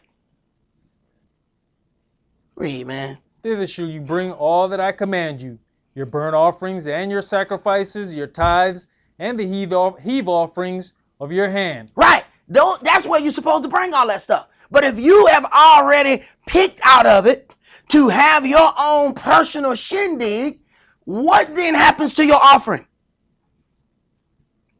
It is blemished and maimed. It is unfit for offering. Because you took from it for your own personal use. Go ahead. And all your choice vows which you vow unto Yah. And you shall rejoice before Yahweh your Elohim, you and your sons and your daughters, and your men servants and your maid servants, and the Levite that is within your gates, for as much as he has no part nor inheritance with you. Take heed to yourself that you offer not your burnt offerings in every place that you see it. I'm sorry. Read it again. Take heed to yourself that you offer not your burnt offerings in every place that you see it. I can't offer it that, but I already like him got a nice house. I can't offer it what? Nope. Okay. Go ahead. But in the place which Yahweh shall choose in one of your tribes, there you shall offer your burnt offerings, and there you shall do all that I command you. Notwithstanding, you may kill and eat flesh in all your gates, whatsoever your soul lust after, according to the blessing of Yahweh your Elohim which he has given you. The unclean and the clean may eat thereof, as of the roebuck and as of the hart. Only you shall not eat the blood. You shall pour it upon the earth as water. You may not eat within your gates the tithes of your corn or of your wine. I'm sorry, read it again. You may not eat within your gates the tithes of your corn or of your wine or of your oil or the firstlings of your herds or of your flock, nor any of your vows which you voweth, nor your freewill offerings or heave offering of your hand. But you may eat them before Yahweh your Elohim in the place which Yahweh your Elohim shall choose. You and your son and your daughter and your manservant and your maidservant and the Levite that is within your gates, and you shall rejoice before Yahweh your Elohim in all that you put your hands onto. Now wait a minute. Now it says your servants, your all these other people. Now you can have your thing, but then that still must then be gained unto Yahweh. See, when we do it at our natural house, then we are doing it and getting the glory of Yahweh. Yahweh don't get any glory from that. You got the glory from that. That happened in your house. Do we even consider that? He said all of this stuff you bring, then if you going to feed and invite strangers, invite them in the Yahweh house. That's not what we want to do. We want to invite them to our house so we can get Yahweh's glory. Yahweh don't take too kindly to people trying to take his glory. Go ahead. Verse 19. Take heed to yourself that you forsake not the Levite as long as you liveth upon the earth. When Yahweh your Elohim shall enlarge your border as he has promised you, and you shall say, I will eat flesh, because your soul longed to eat flesh, you may eat flesh, whatsoever your soul lust after. If the place which Yahweh your Elohim has chosen to put his name there be too far from you, if the place where Yahweh has placed his name is too far, you see what Yahweh has ordained for people who are spread apart from the congregation. But here comes some jakery. Watch the jakery. Jake then takes this as an excuse, even though he live next door. Read. then you shall kill of your herd and of your flock, which Yahweh has given you, as I have commanded you, and you shall eat in your gates whatsoever your soul lust after. Even as the roebuck and the hart is eaten, so you shall eat them. The unclean and the clean person shall eat of them alike. Only be sure that you eat not the blood, for the blood is the life, and you may not eat the life with the flesh. You shall not eat it. You shall pour it upon the earth as water. You shall not eat it, that it may go well with you and with your children after you, when you shall do that which is right in the sight of Yahweh. So then all of our congregational members who are spread all across the country, and we have several that are outside of the country, they're covered right here. If the place be too far. But if we can get here, it is sin unto us. See, this is the danger of listening to everybody who talk. Somebody done talk you into committing sin with them. Go ahead. You know, and all these other things up here, it keeps saying you, your sons, your daughters, your manservants, and then at the end it says, and the Levite. So when you're keeping your shindiggery, say, is the priest going to be there? Oh, brother, I don't get invited to shindigs. See, I'm a shindig spoiler. So I'm the last one. I found out that there's a shindig when somebody called me, and I'm like Joshua. There's a noise of war in the camp. That be somebody calling me. So we had a question to ask you. Oh, y'all having a party? Oh, wait, it's don't worry about it. Look, okay, I wasn't supposed to know about the shindig. All right, right. How many shindigs you got invited to? Huh? Exactly. See, you sit too close to me. See? Right. Understand now. No, the Levite, the man who gonna bring that law, no, they don't get invited to the shindig. Because see, they're accustomed to swinging the sword. They want to invite friends, ones who will be nice and won't say, I don't think that's being done accordingly. See, those people don't even get invited. But the stronger you get, you're going to find yourself in the midst of the shindig and you're going to say, self, shut up. And yourself not going to listen. And before you know it, that word going to jump out of your mouth. People, I didn't even mean to do that. right. That word gets shut up in you. It's like fire inside your bones, and sooner or later, it's going to come out. And you're going to find, you're going to start getting less and less shindig invitations. That's a blessing. That means the word done grew inside you. It done grew inside you so much, you couldn't keep it in. You try your best to bite your tongue.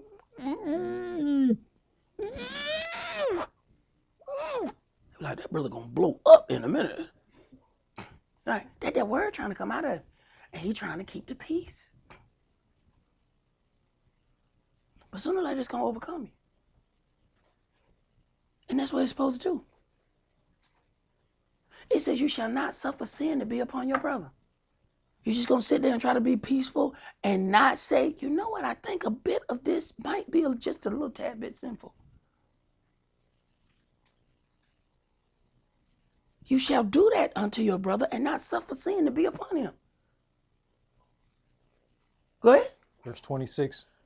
Only your holy things which you have and your vows you shall take and go unto the place which Yahweh shall choose. And you shall offer your burnt offerings, the flesh and the blood, upon the altar of Yahweh your Elohim, and the blood of your sacrifices shall be poured out upon the altar of Yahweh your Elohim, and you shall eat the flesh. Observe and hear all these words which I command you, that it may go well with you, That it may go well with you. Go ahead. and with your children after you forever, when you do it that which is good and right in the sight of Yahweh your Elohim. Earlier it says, not doing what is right in your own eyes. It shall go well with you when you do the things that are right according to Yahweh's understanding, not your own. Every man feel right in his own eyes. At some point you got to pause and say, let me research this situation and see what Yahweh feels about it. But if we're doing our research by just going and finding other videos, or somebody recommend another video, watch this video. Right.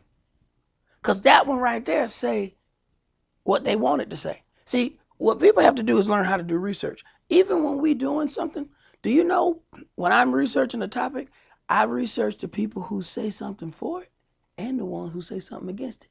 Because I know that the ones who say something for it, they have a tendency to leave out certain negative issues. The ones who say things negative have a tendency to leave out the positive. So it takes me extra long to research because I'm looking at both sides. So when somebody give you a nice little crafted video, how many other videos did you watch? Did you watch any that spoke on the other side of that? Oh no, just the ones who said what you wanted to hear. Right. Let's go to Leviticus chapter 22.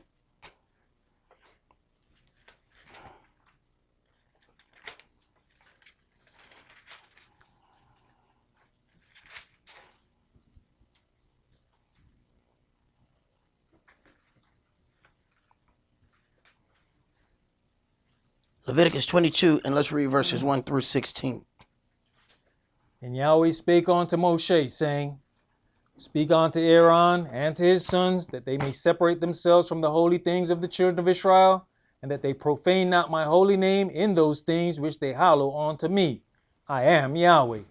Say unto them, Whosoever he be of all your seed among your generations, that goes on to the holy things, which the children of Israel hallow unto Yah, having his uncleanness upon him, that soul shall be cut off from my presence. Now look at this now. Speak unto Aaron and his sons, that they separate themselves from the holy things of the children of Israel, and that they profane not my holy name in those things. So there's a certain way we have to walk in even dealing with holy things. See, that's why before we make our appearance, we sanctify ourselves against the third day. See, that there's a way that you have to approach unto Yahweh. But when you notice the gatherings, people can dress any old kind of way. They can do any old kind of thing. And it's cool. Because there's no approved person to bear the sin. Go ahead. What man soever of the seed of Aaron is a leper, or has a running issue, He shall not eat of the holy things until he be clean. Right. And in Shindiggery, you ain't got to worry about it. You know? People can come to the shindig, you know, they dripping with applause. They can have all kind of claps and everything and come right and enjoy the shindig. Go ahead. And whoso touches anything that is unclean by the dead, or a man whose seed goes from him, or a man whose seeds go out from him. Look at that whole thing. There's a reason why Yahweh said that called these people the synagogue of Satan. See, we didn't even know this right away because it wasn't given to us that the Ish was encouraging the people to engage in sexual activity on Friday night. This is how they bring the Sabbath in. So they definitely had peace. A peace.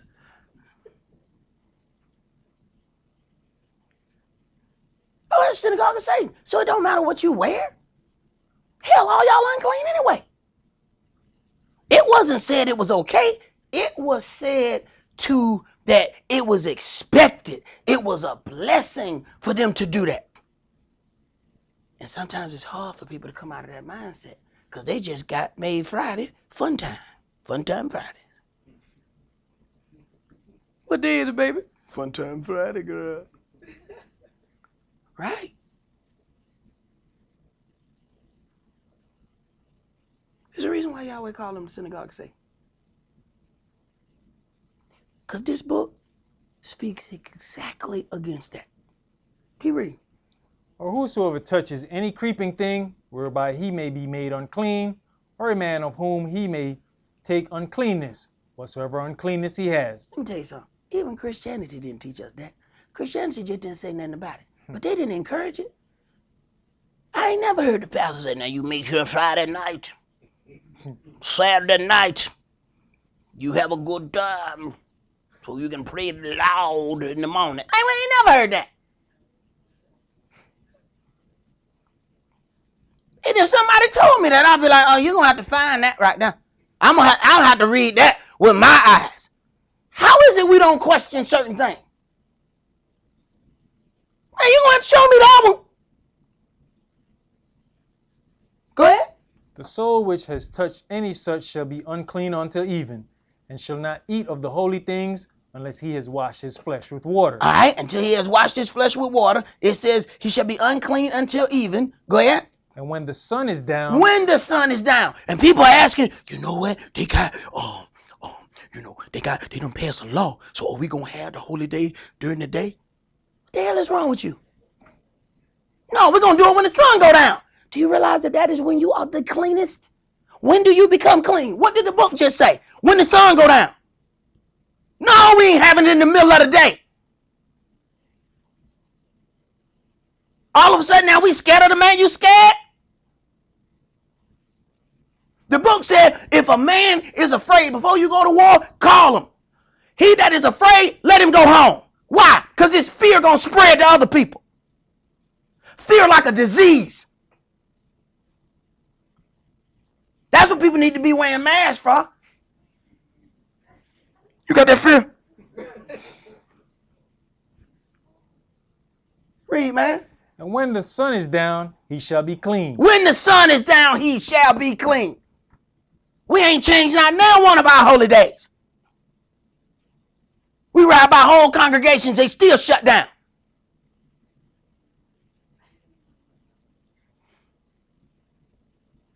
Go ahead.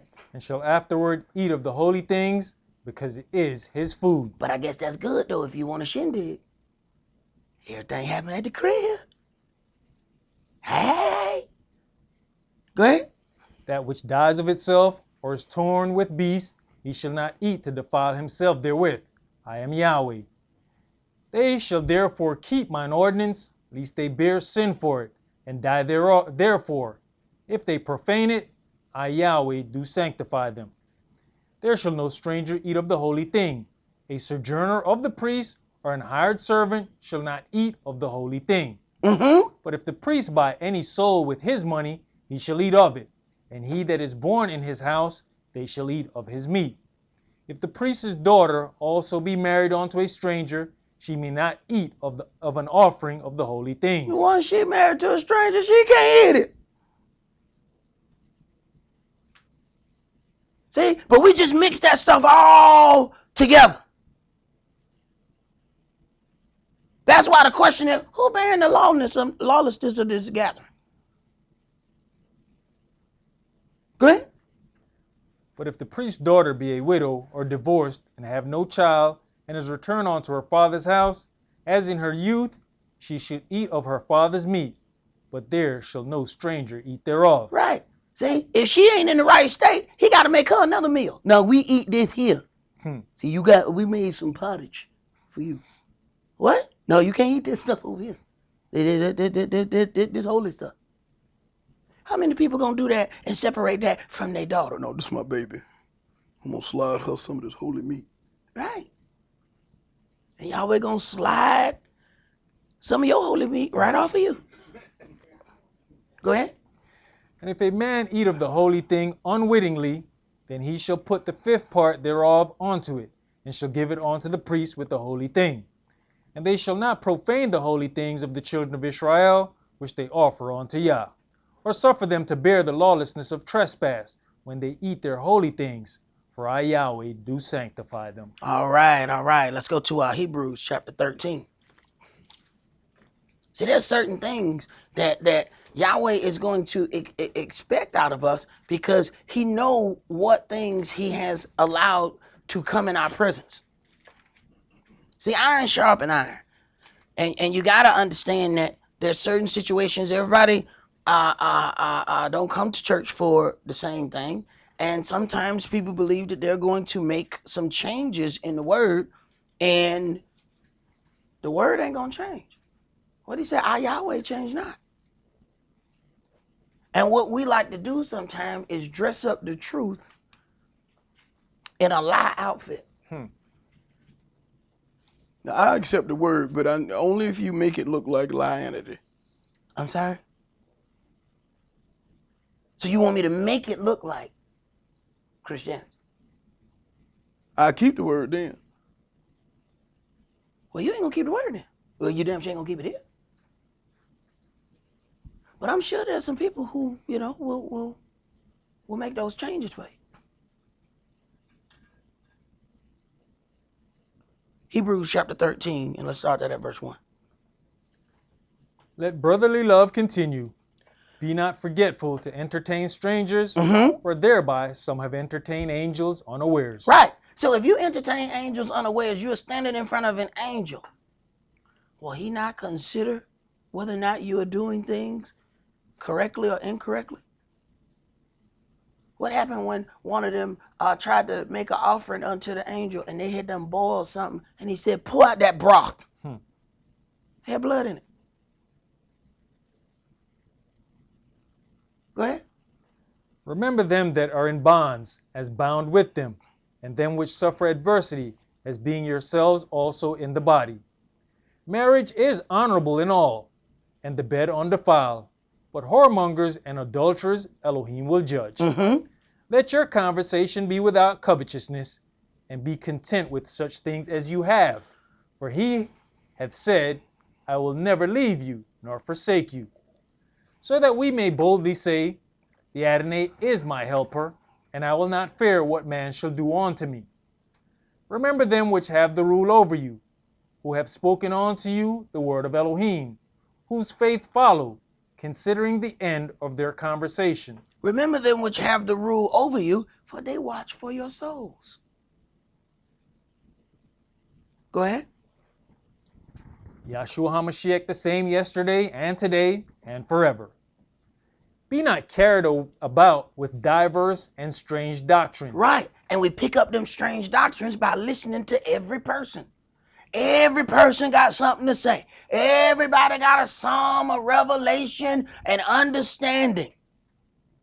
Next thing you know it, we confused on which is the approved doctrine. Because we done heard 4 or 5 different things. My elder used to talk about the class, the unapproved class that happened after his class. He said, yeah, sucker, no. They all get together, all the haters, and go have another class after my class so they can discuss all the parts of the class that they ticked off with. Elder said, yeah, he knew about it. It ain't nothing new. Go ahead. For it is a good thing that the heart be established with grace, not with meats, which have not profited them that have been occupied therein. We have an altar, whereof they have no right to eat which serve the tabernacle. For the bodies of those beasts, whose blood is brought into the sanctuary by the high priest for sin, are burnt without the camp. Wherefore Yahshua also, that he might sanctify the people with his own blood, suffered without the gate. Let us go forth therefore unto him without the camp, bearing his reproach. For here have we no continuing city, but we seek one to come. By him therefore let us offer the sacrifice of praise to Elohim continually. That is, the fruit of our lips, giving thanks to his name. So this, by him therefore let us offer the sacrifice of praise. So all of these things that we read about sacrifices, we now have a spiritual way that we are offering up sacrifices. So then we have to consider how we deal with things, because then those things have then spiritually become sacrifices. Not in the fact that they are natural sacrifices, they are then spiritual sacrifices when we offer those things up to Elohim. So then when people say, I'm going to bring such and such for the feast or for the holy day, that has then become a spiritual sacrifice. What manner in which was that sacrifice brought then? It wasn't that it was a natural sacrifice, even though it was a natural dish that was cooked. It was a spiritual sacrifice. We are not sacrificing it on the altar. It was a sacrifice spiritually, and that it was offered to the glorification of Yahweh our Elohim. If you then understand that, what manner did the sacrifice come? Was it spiritually blemished because of how it was brought?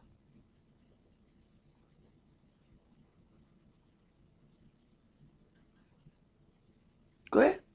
But to do good and to communicate, forget not. For with such sacrifices, Elohim is well pleased. Obey them that have the rule over you, and submit yourselves, for they watch for your souls as they that must give account. All we want to obey is the man. We want to obey the people who got a badge and a gun. But they're not watching for your souls. It's the priests who watch for your souls, not the police. But we're more apt to follow any order that the police give us. Go ahead. That they may do it with joy and not with grief, for that is unprofitable for you. It is unprofitable for you if the people who watch for your soul do that with grief. Yahweh gonna see that, and he gonna deal with you because of it. Go ahead. Pray for us, for we trust we have a good conscience, in all things willing to live honestly. But I beseech you rather to do this, that I may be restored to you the sooner. All right, let's go to Yohanan chapter 10.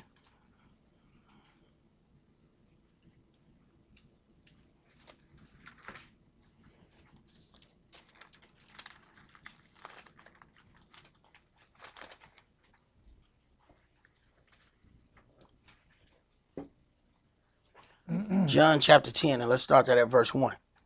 Verily, verily, I say unto you, he that enters not by the door into the sheepfold, but climbs up some other way, the same is a thief and a robber. Right. If it can't be done openly, something's wrong. Go ahead. But he that enters in by the door is the shepherd of the sheep. To him the porter opens, and the sheep hear his voice, and he calls his own sheep by name, and leads them out. And when he puts forth his own sheep, he goes before them, and the sheep follow him, for they know his voice. Do you know the voice of Yahweh your Elohim? When you hear word, you have to get exercised in the fashion of listening, not to the articulate way in which somebody speaks. Listen, not even in the passion in which somebody speaks. Because understand, we came from Christianity. Some of that stuff was the most passionate stuff I had ever heard in my life. Only when I started reading that I found out those was passionate lies. See, that's not what the book say. But man, it sounds good. And it sounds even better when you don't know the other side of it. Go ahead. And a stranger will they not follow, but will flee from him. For they know not the voice of strangers. When the strange doctrine pops up, Yahweh want to see, are you going to cling to it or you're going to flee from it? See, in this is our spiritual exercise. This is what Yahweh meant when he says, I would give men's lives for you. He said, look. I let some people come around. So I'm testing you. You think the test is about them. The test ain't about them. I already know what they're going to do. I brought them for that. I want to see what you going to do when you hear some smooth sayings. What is it going to do to your faith? What is it going to do to your walk? Go ahead. This parable spake Yahshua unto them, but they understood not what things they were which he spake unto them. Then said Yahshua unto them again, Verily, verily, I say unto you, I am the door of the sheep. All that ever came before me are thieves and robbers, but the sheep did not hear them. The sheep did not hear the thieves and robbers. See? This is why some people will never get an invitation to a shindig. They already know they're not going to hear them. They're like, man, they're not going to hear us. They already know.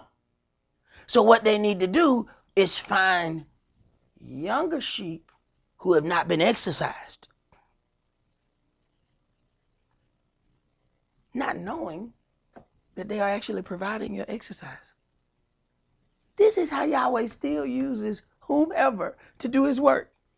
At the end of the day, it's going to make you stronger if you survive. Go ahead. I am the door. By me, if any man enter in, he shall be saved, and shall go in and out, and find pasture. The thief comes not, but for to steal, and to kill, and to destroy. I am come that they might have life, and that they might have it more abundantly. I am the good shepherd. The good shepherd gives his life for the sheep. The good shepherd will give his life for the sheep. He will suffer loss for the sheep. Go ahead. But he that is an hireling, and not the shepherd, whose own the sheep are not, sees the wolf coming, and leaves the sheep, and flees, and the wolf catches them, and scatters the sheep. The hireling flees, because he's an hireling, and cares not for the sheep. Right, he don't care for the sheep like that, but you know what's interesting? Those are the ones that people think care about him the most. Because they offer mushy things of physical hugs and nice sayings. That's not what love is. See, the ones that's trying to keep you out of the lake of fire, those are the ones that love you. See, when people get kids, they're going to figure this out. That there's some smooth talker that's always trying to get their kid to do something, and you're going to be stuck trying to explain to that kid, these people ain't like you. These people don't care about you. They don't love you like I love you. But see, those who have not been put in that predicament, they don't know what that is yet. Go ahead. I am the good shepherd, and know my sheep, and I am known of mine. As the Father knows me, even so know I the Father, and I lay down my life for the sheep. And other sheep I have, which are not of this fold. Other sheep I have that are not of this fold. Let me tell you something. Yahweh has given us such a marvelous situation. We have more sheep. This is why I don't worry about as much a wolf coming in amongst the flock and let them tear up the fold. So you watch them, you keep them corralled, but there are sheep that are not of this fold that don't nobody see. And it's more of them than it is of us physically that's here. So you have some that come in because they want to count your sheep. So they come in and they say, oh, I'm looking amongst this. It should be more sheep than this. They don't get to see the sheep. And in that, those sheep are protected from any would-be wolves to come in and try to befriend them to carry them away. Go ahead. And other sheep I have, which are not of this fold. Right, because you know what we think. Everything that we see, these are all the only people that are going to be able to deal with Yahweh's word. That has got to be one of the most arrogant things that I've ever heard. You think that Yahweh ain't dealing with nobody but the people you see? Sound like we love ourselves a little bit too much. Go ahead. Them also I must bring, and they shall hear my voice. Them also I must bring. So that means I got a whole nother fold that you don't know nothing about. And they being educated along with you. Just because you don't see them with us, don't mean that this is all that's with us. Go ahead. And there shall be one fold and one shepherd. Therefore does my Father love me, because I lay down my life, that I may take it again. No man takes it from me, but I lay it down of myself. I have power to lay it down, and I have power to take it again. This commandment have I received of my Father. There was a division, therefore, again among the Yehudis for these sayings. And many of them said, he has a devil and is mad. Why hear you him? Right. This is what they say about the son of Elohim. He has a devil and he is mad. you begin to realize the stronger you are in this word, the more negative things are going to be said about you. You in good company. You in good company. Go ahead. Others said, these are not the words of him that has a devil. Can a devil open the eyes of the blind? This is what the other people were supposed to be doing at the shindig.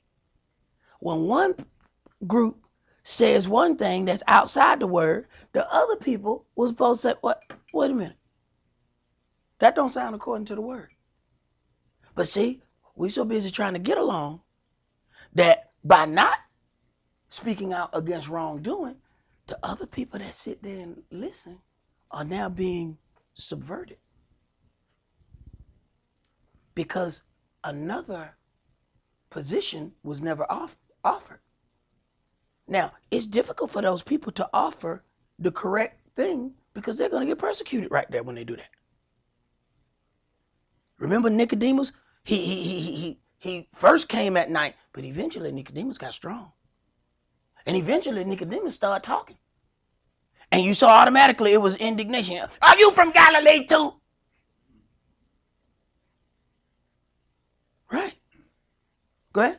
At the end of the day, you take those chastisements, you take those stumbles and falls, because guess what? That which doesn't kill you should make you stronger. Exactly.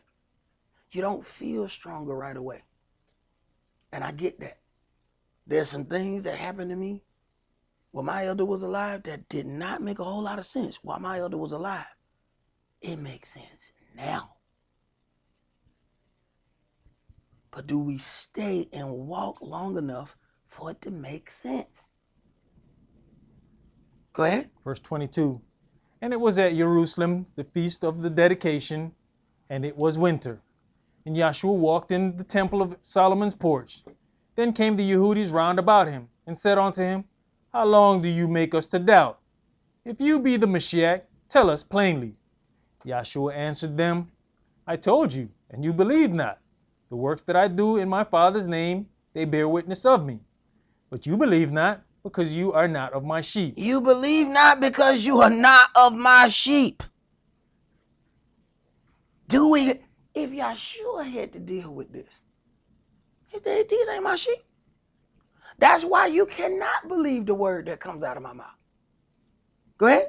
As I said unto you, my sheep hear my voice, and I know them, and they follow me. And I give unto them eternal life, and they shall never perish, neither shall any man pluck them out of my hand. No man shall be able to pluck them out of my hand because they are my sheep and they hear my voice. Go ahead. My Father, which gave them me, is greater than all, and no man is able to pluck them out of my Father's hand. I and my Father are one. Then the Yehudis took up stones again to stone him. You see, the same thing that Moshe had to deal with. What did he say? Yahweh shall raise up a prophet unto Israel like unto me. Didn't they do the same thing to Moshe? You got to consider what Moshe was. He wasn't a high priest. He wasn't a king. He was something altogether mixed in, just like this. He was over the high priest. They don't even have a position for what Moshe was. He said, you shall be like a god unto Pharaoh, and Aaron shall be your prophet. Go ahead. Yahshua answered them, Many good works have I showed you from my Father. For which of those works do you stone me? Right. For which one am I being stoned for again? Was it the miracle of this or the miracle of that? Which one of them angered you? Go ahead. The Yehudis answered him, saying, For a good work we stone you not, but for blasphemy, and because that you, being a man, make yourself Elohim. So, in other words, they didn't like the words that came out of his mouth. They're going to stone him for the words. They look and see the things that he's been able to accomplish, and they are willing to look past that because they didn't like some things that he said. So they stoning him or attempting to stone him for some words. Go ahead. Yahshua answered them, Is it not written in your law? I said, You are gods? If he called them gods unto whom the word of Elohim came, and the scripture cannot be broken. Say you of him whom the Father has sanctified and sent into the world, you blasphemous, because I said, I am the Son of Elohim? If I do not the works of my Father, believe me not. But if I do, though you believe not me, believe the works, that you may know and believe that the Father is in me, and I in him. Therefore they sought again to take him, but he escaped out of their hand, and went away again beyond Jordan into the place where Johanan at first baptized, and there he abode. And many resorted unto him, and said, Johanan did no miracle, but all things that Johanan spake of this man were true. And many believed on him there. Right. Yahshua himself brought forth a very, very big controversy. People had to figure out whether or not they were really going to listen to the words of Yahshua. And everyone can sit here and claim with their voice that they love Yahshua so much. But when you get to examining these words, you find out that a whole lot of people who running off at the mouth, they are going to deny Yahshua again. I promise you. They're going to be more Christians accept Yahshua than Hebrews. Let's go to Luke chapter 9. Watch. They're going to realize they was wrong and repent immediately. Jake going to try to negotiate. We're going to see if we can negotiate.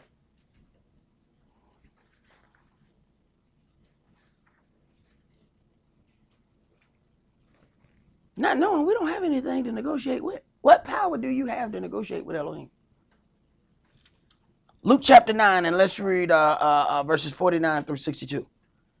And Johanan answered and said, Master, we saw one casting out devils in your name, and we forbade him, because he follows not with us. Right. See, if it ain't done the way we do it, it must be wrong. See, this is the only way it can be done. He ain't with us. So we told him, don't you speak in his name no more. You don't know nothing about him. You don't know nothing about no Yahweh. Go ahead. And Yahshua said unto him, Forbid him not, for he that is not against us is for us. And it came to pass, when the time was come that he should be received up, he steadfastly set his face to go into Jerusalem, and sent messengers before his face. And they went and entered into a village of the Samaritans to make ready for him. And they did not receive him. Because his face was as though he would go to Jerusalem. And when the disciples, Jacob and Johanan, saw this, they said, Listen now. Adonai, will you that we command fire to come down from heaven and consume them, even as Elias did? Right, because they didn't accept him. Should we set him on fire? Go ahead. But he turned and rebuked them Right. and said, You know not what manner of spirit you are of. You don't know what kind of spirit you are. But now hold on now. We can find this in the book where, the prophet did some things. And they said, well, we found it in the book. Go ahead. For the Son of Man is not come to destroy men's lives, but to save them. And they went to another village. Right. Instead of killing all the people in that village, how about we just go somewhere else where we can save somebody? Go ahead. And it came to pass that, as they went in the way, a certain man said unto him, Adonai, I will follow you whithersoever you goeth. And Yahshua said unto him, Foxes have holes, and birds of the air have nests, but the Son of Man hath not where to lay his head.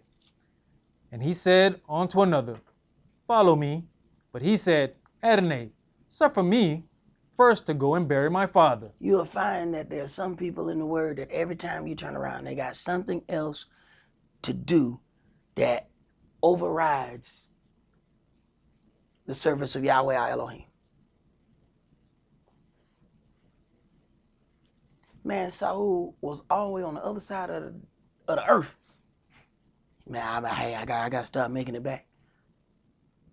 I got by all means, I must make this appearance. Man, you look up and every time you turn around, folks got something else to do that overrides Yahweh. Go ahead. Yahshua said unto him, Let the dead bury their dead, but go you and preach the kingdom of Elohim. Right. So we spending our time dealing with the dead and miss the living Elohim. Go ahead. And another also said, Adonai, I will follow you, but let me first go bid them farewell, which are at home at my house. And Yahshua said unto him, no man having put his hand to the plow and looking back is fit for the kingdom of Elohim. No man having put his hand to the plow and then looks back is fit for the kingdom of Elohim. Do we even understand that we are being tested? Every man is giving his opportunity to show whether or not he is approved for the kingdom. Hebrews chapter 6. And let's read verses 1 through 8.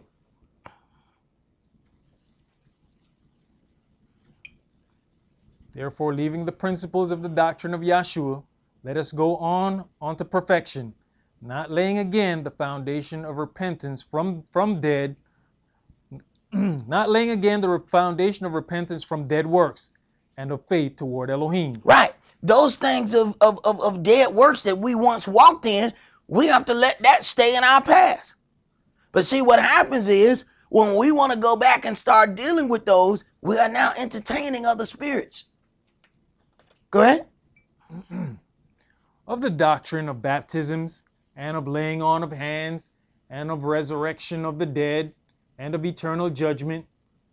And this will we do if Elohim permit. For it is impossible for those who were once enlightened and have tasted of the heavenly gift and were made partakers of the Holy Spirit. Right. We get baptized. We agree. Do you believe that Yahshua the Messiah died for your sins? I do. We enter into a covenant with Yahshua. And then later on, we try to renegotiate that covenant. See, we become them spiritual Indian givers. We give something, and then later on, we won't take it back so we can give it to somebody else. Wait a minute, you gave Yahshua your allegiance. Yeah, but now I understand Yahshua differently. Now, oh really? Interesting. Go ahead. And have tasted the good word of Elohim and the powers of the world to come. If they shall fall away, to renew them again unto repentance, seeing they crucify to themselves the Son of Elohim afresh, and put him to an open shame. Right. So then what we then do is crucify Yahshua all over again.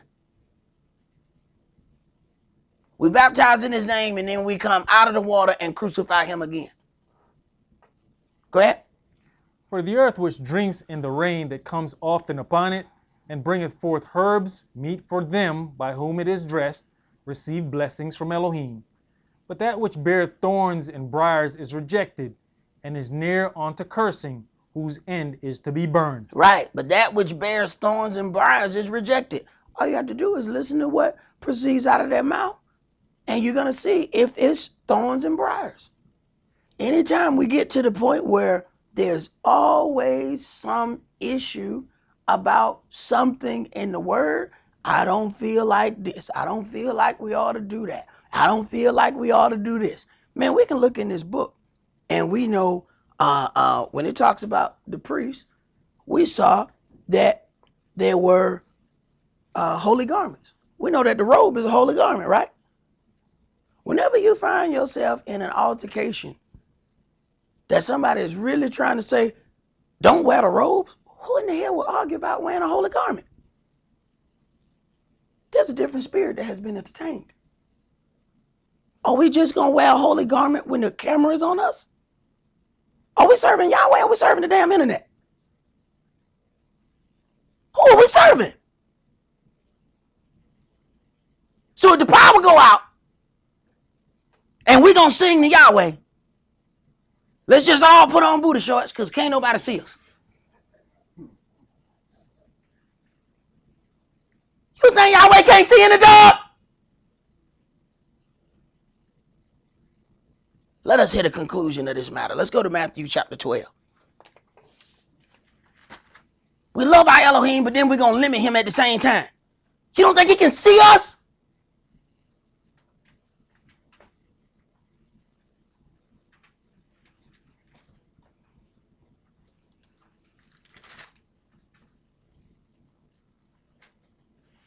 don't even make sense. How would you be in a choir and have a problem with a choir robe? Do we go up to the policeman and tell him, take off that damn uniform? Do we tell the fireman, if you don't put that damn hose down? That goes with his job. Those two things go hand in hand. Why would anybody have a problem with that? Unless you have entertained a different spirit. Matthew chapter 12, and let's read verses 43 through 45. When the unclean spirit is gone out of a man, he walks through dry places, seeking rest, and finds none. Then he says, I will return into my house from whence I came out. And when he's come, he finds it empty, swept and garnished. Then goes he and takes with himself 7 other spirits more wicked than himself. 7 more spirits. He only had 1 demon. Go ahead. And they enter in and dwell there. Now, only had 1 demon. Got in the water. Made a covenant with Yahshua. Yahshua systematically pulled that demon out. But after a while, now somehow there's no protection over the spirit. Now 7 other demons come with the 1. Go ahead. And the last state of that man is worse than the first.